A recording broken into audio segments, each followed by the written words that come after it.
Welcome to Geethu cooks. எல்லாருக்கும் வணக்கங்க. இன்றைக்கி நாம் ட்ரை நட்ஸ் வச்சு ஒரு சத்தான உருண்டை செய்யலாங்க. இந்த ட்ரை நட்ஸ் ஆல்ரெடி ஸ்மூதிக்காக வாங்கி வச்சது கொஞ்சம் மீதியாக இருந்தது. அதை வச்சு நாம் இன்றைக்கி சத்தான உருண்டை செய்யலான்னு சொல்லி பிளான் பண்ணிட்டேன். இப்போ நான் எடுத்துருக்கிற இந்த குவான்டிட்டியில் பார்த்திங்கன்னா பாதாம் 300 கிராம், பிஸ்தா 100 கிராம், வால்நட் 100 கிராம், அது போக விதைகள் வெள்ளரி விதை, பூசணி விதை, சூரியகாந்தி விதை தலா ஒவ்வொன்றும் 100 கிராம் போட்டிருக்கேங்க. இது எல்லாமே நான் மிதமான தீயில் ஏற்கனவே வறுத்து வச்சுருந்தேன். இப்போது ரெடியாக இருக்குது அரைக்கிறதுக்கு. நான் வச்சுருக்க குவான்டிட்டி பார்த்திங்கன்னா 3 தடவையாக மிக்ஸி ஜாரில் போட்டு அரைக்கிற மாதிரி இருக்குது. ஸோ குறப்பாக அரைச்சிக்கலாம். இந்த சத்தான உருண்டையை சின்ன குழந்தையிலேருந்து பெரியவங்க வரைக்கும் டெய்லி 1 அல்லது 2 சாப்பிட்டு வர ரொம்ப ஹெல்த்தியாக இருக்கும். எல்லாருமே எல்லா ஏஜ்காரங்களும் சாப்பிட்லாங்க. பல்ஸ் மோடில் போட்டு அரைச்சிக்கிட்டோம்னா நமக்கு அந்த குறப்பு தன்மை நல்லா கிடைக்கும். பாருங்கள், இப்படி கிடைக்கும். இது மாதிரி நான் 3 தடவையாக போட்டு அரைச்சி வச்சுருக்கேன். மொத்தமாக பருப்புகளோட அளவு பார்த்திங்கன்னா 800 கிராம் அளவுக்கு இருக்குது. நான் 3 தடவையாக மிக்சியில் போட்டு அரைச்சி ஒரே பாத்திரத்தில் சேர்த்து வச்சுருக்கேன். இப்போது எல்லா பக்கமும் நம்ம கலந்து விட்டுக்கலாம். ஏன்னா ஒவ்வொரு பருப்போட சுவை ஒவ்வொரு பக்கமாக நிற்கக்கூடாது. கலந்து விடுறதுனால எல்லா பருப்பும் எல்லா இடத்துலையும் சுவையாக கிடைக்கும். இப்போது இதில் நான் 2 ஸ்பூன் அளவுக்கு ஏலக்காய் பொடியும் சேர்த்து அதையும் நல்லா கிளறி விட்டுக்கிறேன். ஈவனாக கிளறி விடுறதுனால பருப்போட சுவை எங்கேயும் மாறாது.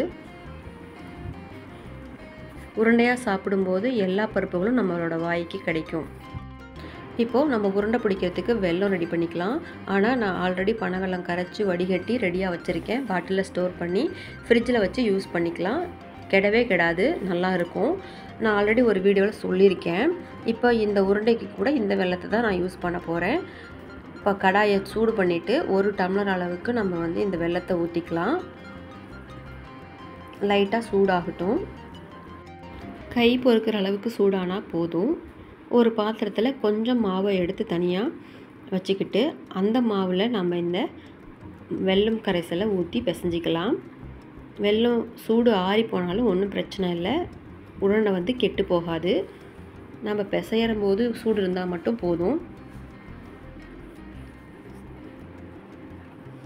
இப்போ நம்ம மாவில் வெல்லம் தண்ணி ஊற்றிக்கலாம். ஊற்றி நம்ம கரண்டியாலேயே பிசைஞ்சு விட்டுக்கலாம்.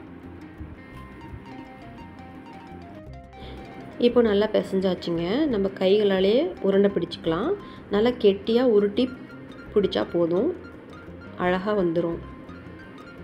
இதே மாதிரி மற்ற மாவுகள் எல்லாத்தையும் நம்ம உருண்டைகளாக பிடிச்சிக்க போகிறோம்.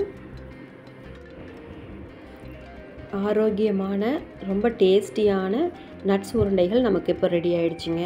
ஒரு கையில் பிடிக்க முடியலனா கூட இந்த மாதிரி உருட்டி 2 கையும் யூஸ் பண்ணி நம்ம பிடிச்சிக்கலாம். இருக்கிற எல்லா மாவையும் உருண்டைகளாக நம்ம பிடிச்சிட்டோம். இந்த வீடியோ உங்களுக்கு பிடிச்சிருந்ததுன்னா லைக் பண்ணி, ஷேர் பண்ணி, சப்ஸ்கிரைப் பண்ணுங்கள் ஃப்ரெண்ட்ஸ். இந்த வீடியோவை புதுசாக பார்க்குறவங்களும் லைக் பண்ணி சப்ஸ்கிரைப் பண்ணுங்கள் ஃப்ரெண்ட்ஸ். நான் உங்களை அடுத்த வீடியோவில் சந்திக்கிறேன். பாய் அண்ட் தேங்க்யூ.